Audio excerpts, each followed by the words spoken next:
Jackson, on a déjà mangé ce matin. Et on va le faire, notre petit café.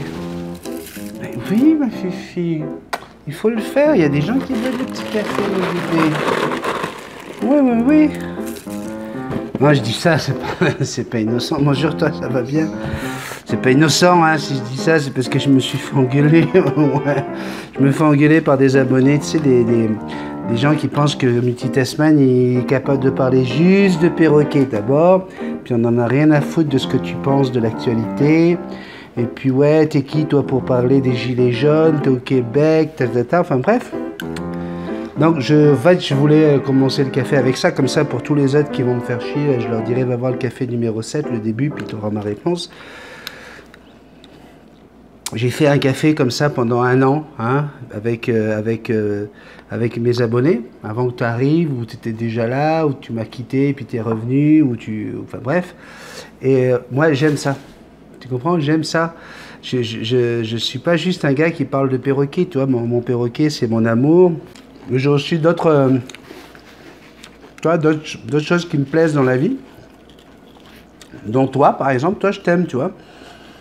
Et si tu lis bien au début, quand tu vas t'inscrire tu vas t'abonner sur ma chaîne YouTube, il y a bien écrit que moi,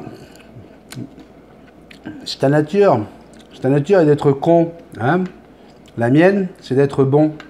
Je ne changerai pas ma nature d'être bon à cause de la tienne, qui est celle d'être con, tu vois.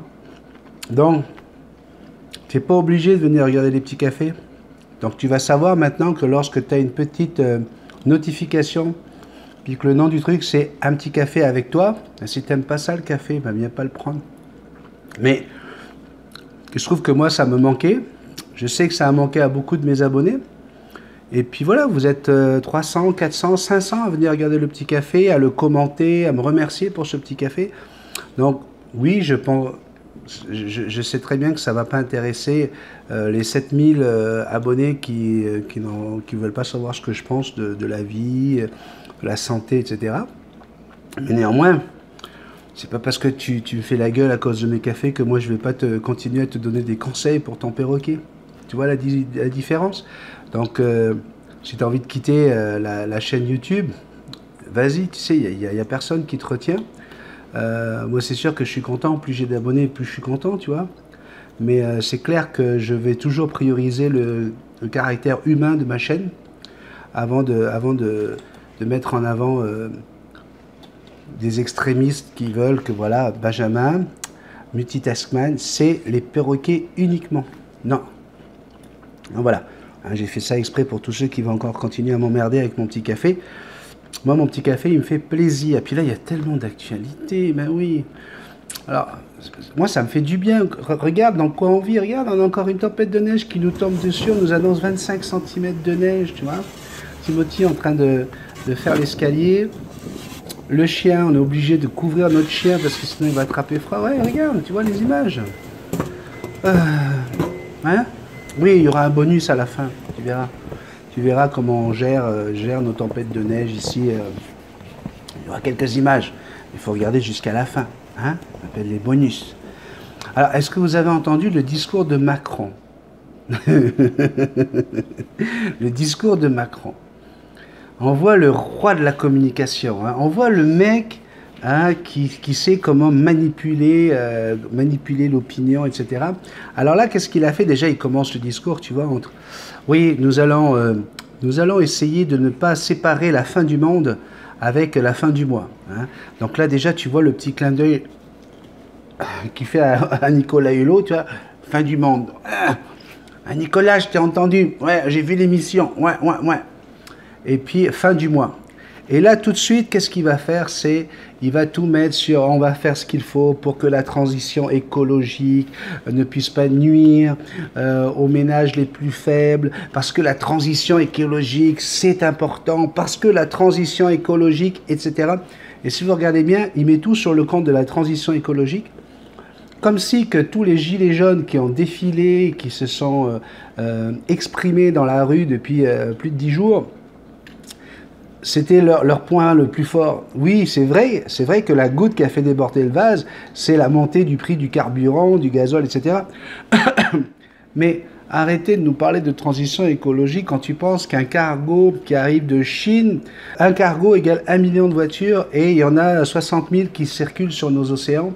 Et les hommes politiques sont en train d'essayer de nous faire croire, oui, alors on va essayer de réduire les taxes selon que, on va être... Mais vous en avez rien à foutre de l'environnement, les gars, on le sait. Mais on le sait que vous en avez rien à faire. Donc, arrête ton hypocrisie, Macron, arrête d'aller sur ce seul sujet, alors que les Français se sont exprimés également sur la hausse des salaires, la hausse du pouvoir d'achat, la baisse de toutes les autres taxes, la CSG qu'il faut... Arrête, c'est de la bouffonnerie, c'est du mensonge, c'est du foutage de gueule. C'est incroyable de pouvoir avoir élu un président comme ça, qui est un manipulateur, un roi de la communication, un vendeur, un banquier, enfin bref, c'est terrible, hein, c'est terrible parce que pour ceux qui détestent mon petit café et puis qui sont encore là, j'en avais parlé avant l'élection de Macron, j'avais dit, mais faites attention, il y a quand même assez de choses qui montrent que ce gars-là, il n'est pas... Tu vois, derrière, il y a un petit dictateur, quoi. Hein, ça se sentait quand même avant qu'il arrive. Et puis voilà, on est encore en train de se moquer de nous, mais on se moque de nous dans tellement de domaines. Oui, je sais, Sébastien, le petit café maintenant doit durer 15 minutes, donc je ne vais pas traîner sur Macron trop longtemps. Mais regardez, on parle en ce moment des implants paper. Hein? On vient avec il y a 58 médias, des journalistes d'investigation qui ont été cherchés dans les papiers, dans les différents laboratoires dans le monde. Hein. Toutes les erreurs qui sont commises en termes d'implants, que ce soit pacemaker, implant de hanche, pompe à insuline, etc. Et on se rend compte, on a des chiffres qui sont faramineux, vertigineux même, de morts. Hein, on parle de plusieurs millions de morts chaque année. Et tout ça, c'est enfoui, c'est caché, c'est camouflé, c'est caché derrière le secret médical. Oui, tout ça parce que les laboratoires pharmaceutiques, les médecins, tout ça là, c'est copains coquins. Hein, c'est voilà, les médecins sont là pour vendre les nouveaux produits, les nouvelles pompes, les nouveaux implants en titanium, en ceci, en cela. Tout le monde se prend une petite commission au passage, se fait plaisir. Puis quand ça foire, quand il y a un mort, quand il y a... Ah, secret médical. Tu peux pas savoir, toi, qu'est-ce que tu as exactement dans le corps. Tu pourras jamais aller vérifier de quelle matière c'est. Si on a envie d'essayer des nouvelles matières, tu deviens un cobaye tout simplement de la société pour le pharmaceutique. Mais comment on peut faire confiance encore aujourd'hui à des pharmaceutiques quand on sait que c'est Bayer, Monsanto, tous ces gens-là qui nous tuent chaque jour?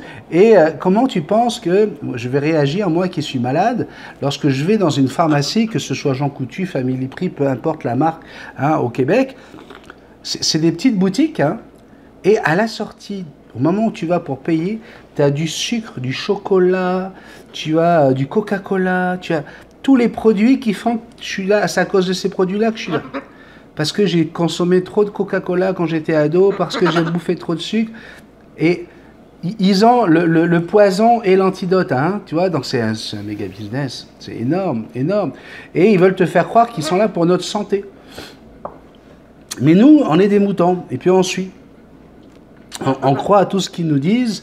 Et voilà quoi, c'est assez infernal de voir que nos politiques qui travaillent d'ailleurs hein, en collaboration directe hein, avec les pharmaceutiques, avec les gros de ce monde. Attends Jackson, parce que j'aime pas quand c'est tout mou. Et je m'y suis sur le t-shirt à papa. Hein. Donc, est-ce qu'on va encore longtemps se laisser diriger le marché du diabète est le plus gros marché, le marché le plus lucratif après les anticancéreux. Ils font une fortune, ils pensent qu'il n'y aura pas assez d'insuline d'ici 2025 pour pouvoir fournir dans le monde entier, parce qu'en ce moment, les pays d'Afrique qui sont en train de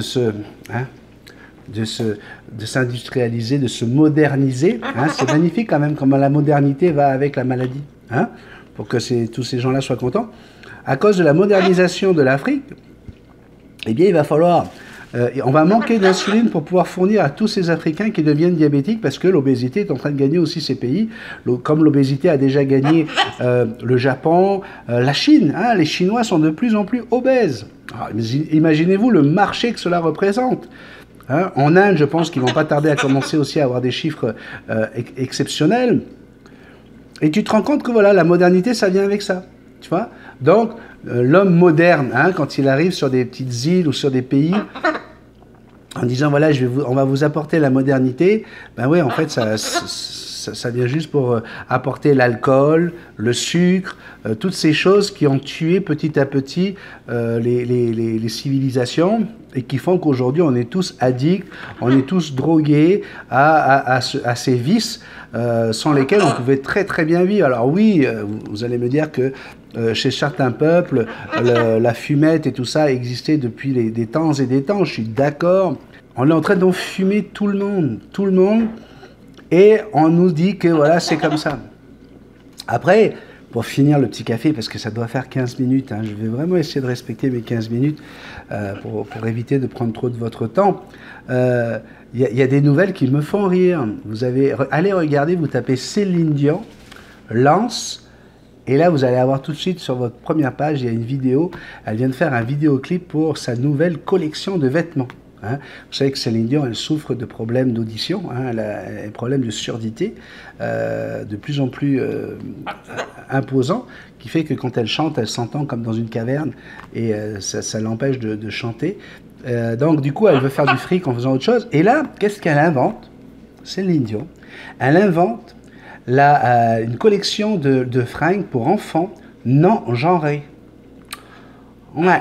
Et là, si tu regardes le clip, elle va te dire nos enfants ne sont pas nos enfants. Non.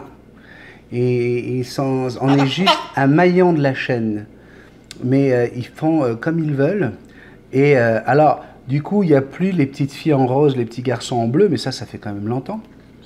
Puis j'avais envie de dire à Madame Céline Dion, c'est super non-genré, hein, c'est tellement à la mode, hein, que oui, voilà, je comprends que vous vouliez communiquer avec ça, mais dans les années 80 déjà, on avait déjà ce qu'on appelait les vêtements unisexes, hein, Madame Dion, ouais. Unisexe, ça voulait dire que voilà, tu pouvais mettre un jean aussi bien aux filles qu'aux garçons, hein, c'était unisexe. Et donc voilà, j'ai pas l'impression que vous inventez grand chose, vous êtes juste en train d'utiliser un mouvement. Hein. Alors ce mouvement des LGBTYVWXYZ, ça commence à me saouler moi un petit peu, parce que au départ c'est des gens qui voulaient absolument lutter contre une discrimination, hein, du fait de leur minorité, dire voilà, on est une minorité, mais on existe, on est là. Bon, ben, il n'y a pas de problème. Hein. Moi, à ce niveau-là, j'avais aucun problème. Vous existez, puis je vous respecte. J'ai dans mon entourage des gays, des lesbiennes, des transgenres, des travestis, tout ce que vous voulez. J'en ai dans mon entourage, et puis j'ai pas de problème. Okay. Mais de là à ce qu'aujourd'hui on nous impose, hein, et là je parle plus de Céline Dion, mais ils sont en train d'imposer dans les formulaires que tu vas remplir aujourd'hui, il n'y a plus père, mère, c'est parent 1 et parent 2.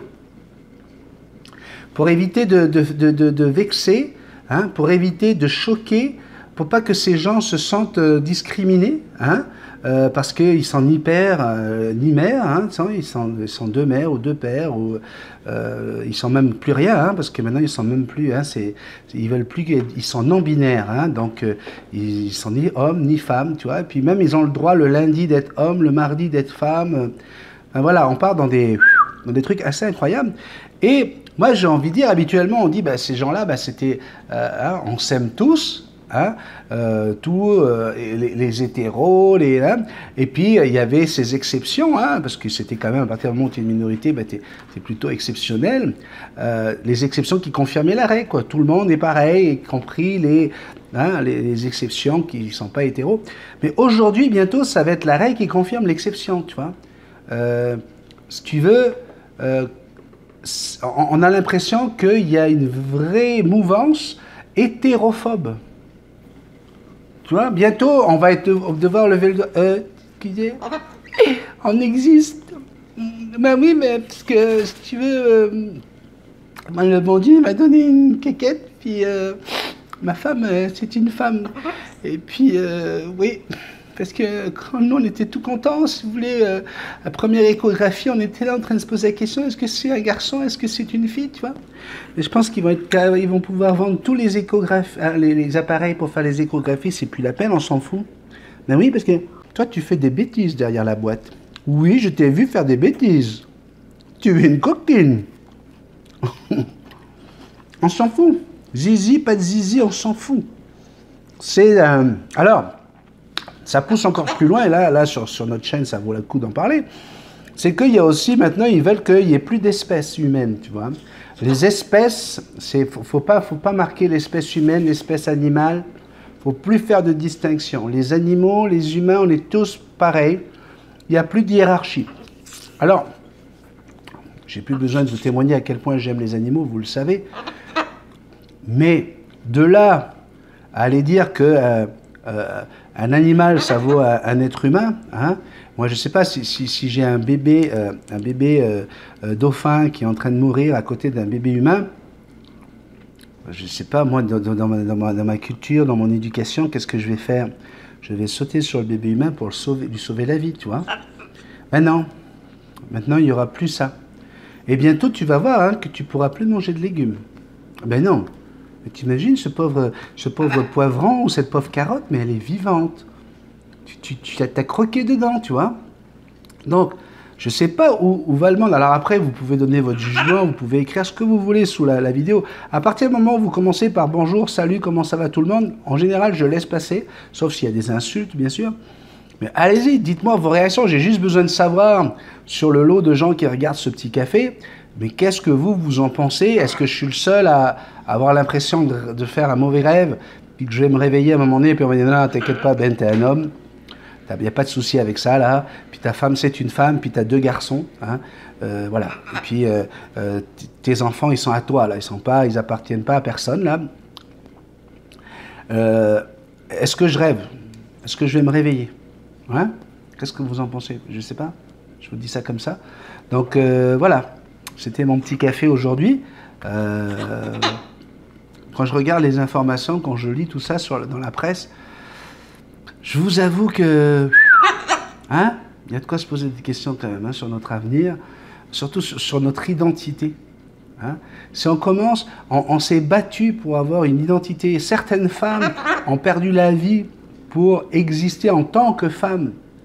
Alors, derrière ça, vous avez dans les LGBT, vous avez des féministes, mais est-ce que vous n'êtes pas en train de vous-même vous contredire? Est-ce que c'est pas paradoxal? Lorsqu'on s'est battu à un moment donné pour dire « moi je suis une femme, j'existe », quand en même temps vous dites en fin de compte il n'y a pas de différence, on est non-genré, on est non-binaire, on est pareil. Regarde quoi, je sais pas, moi personnellement, le corps d'une femme et le corps d'un homme, quelle que soit alors après, il faut faire attention, parce que il n'y a plus de gros, il n'y a plus de maigres, il n'y a plus de petits, il n'y a plus de grands, il n'y a plus tout ça, hein. On est tous pareils. Donc voilà, tu n'as pas le droit de dire, moi j'aime les femmes bien en chair. Oh, ben non, parce que là, tu as toutes les maigres. Maigres, elles vont te tomber dessus. On va dire, ouais, tu te rends compte, nous les maigres, pauvres de nous, si on commence à dire que les femmes bien en chair, c'est mieux que les maigres, voyons donc, on peut pas, c'est de la discrimination. Et puis là, à côté, dit, bah, c'est bon les filles, moi je préfère les maigres. Là, tu as toutes les grosses. Ouais, voilà, nous encore, on se tue à faire des régimes, on n'en peut plus parce que voilà, on rentre pas dans le moule. Il faut être maigre aujourd'hui pour être accepté dans cette société. Moi, je vais vous dire une chose, j'aime ni les maigres ni les grosses, moi, tant qu'elles sont petites. Là, tu as les grandes. Ah, mais oui. Est-ce que quelque part, cette lutte contre la discrimination n'est pas la pire discrimination qu'il soit?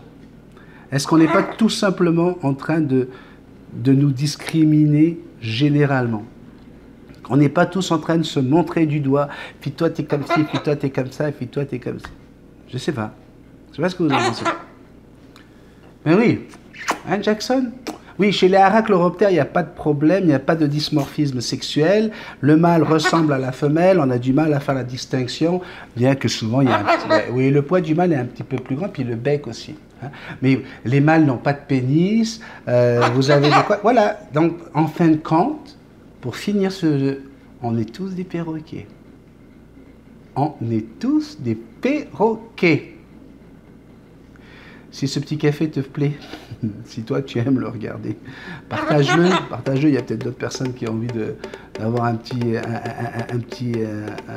ami, un partenaire de café hein, pendant la pause cigarette. Merci de mettre des pouces en l'air, c'est très gentil. Si tu veux faire un petit don, n'oublie pas, tu vas voir le bonhomme avec le chapeau, les lunettes noires, qui fait un bisou à un perroquet, c'est moi avec Jackson. Ouais. Tu pourras faire un don sur Tipeee. Merci d'ailleurs à ceux qui m'ont fait des dons sur Tipeee. Merci Valérie, qui a été la dernière à me faire un don. Merci beaucoup. Et puis, on se retrouve pour un autre petit café NC4. Ben ouais. Mais oui, j'aime ça, faire les cafés. Donc, on va se retrouver. En bonus, regarde. Tu vas voir qu'ici, il y a un balai. Oui, il y a un balai tout orange. Ouais. Ah, regarde. Pose pas de questions, tu regardes. Ciao, à bientôt. Ah, voilà, pour le petit bonus, le balai des déneigeurs. À partir du moment où il y a 5 cm de neige, ils viennent chez vous, enlever la neige. Ça c'est pour tous ceux qui n'ont pas d'abri tempo comme le nôtre. Voilà. On retire la neige. Oui, il y a un balai là, c'est plusieurs compagnies différentes. Le balai des déneigeurs. Ça, c'est pas les déneigeurs de la ville, hein. C'est vraiment des particuliers, des entreprises privées que vous allez payer pour tout l'hiver. Et là, je peux vous dire que c'est le même prix, hein, quel que soit l'hiver. Il y a des hivers où il doit faire beaucoup plus d'heures que d'autres. On s'entend que cette année, ça a commencé bien plus tôt. Donc, l'autre solution, c'est d'avoir ce que nous on appelle ici un abri tempo, de la marque Tempo, pour dire abri temporaire. Voilà. Et hop. La neige qui a été ramassée va être remise dans la cour du monsieur. C'est ce qui fait qu'arrivé au mois d'avril, on ne verra quasiment plus, on sera à peine à quelques centimètres du haut de ce lampadaire. L'arbre, il y a déjà une année où l'arbre qui est juste devant vous avait disparu. Donc voilà, c'était pour vous partager une fois de plus nos joies de l'hiver. Après, il y a ceux qui ont leur déneigeur privé, personnel. Voilà, mon grand garçon vient de déneiger le patio pour son papa. Bravo Timothy.